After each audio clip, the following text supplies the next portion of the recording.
Paper silk லவர்ஸ்க்காக ஒரு new launch எடுத்துட்டு வந்திருக்கோம். சாரி பார்க்குறக்கே அழகா இருக்குங்க. நீங்க ஒரு சின்ன ஃபங்க்ஷன் எல்லாம் கட்டிட்டு போனீங்கன்னா பார்டர்லெஸ், அது சரி இல்லாத சாஃப்ட் சில்க் போட்டு வந்திருக்கீங்களான்னு கேட்குற மாதிரி இருக்குங்க. சாரி அவ்வளோ ஷைன் இருக்கு. பேப்பர் சில்க் மாதிரியான ஒரு கான்செப்ட்ல லைட் வெயிட்டடாக சாரி வாஷபிள் எடுத்துட்டு வந்திருக்கோம்.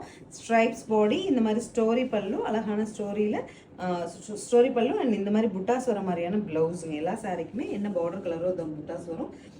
பார்டர்ஸில் வந்து உங்களுக்கு அழகாக ஒரு கேர்ள் இருக்காங்க, ஒரு பிகாக் இருக்குது, பார்க்குறக்கே அழகாக இருக்குது சாரி. ஒவ்வொரு கலர் காம்போவுமே மைல்டாக ட்ரெண்டியாக இருக்குது. அப்டேட் பண்ணுற பாருங்கள் 910.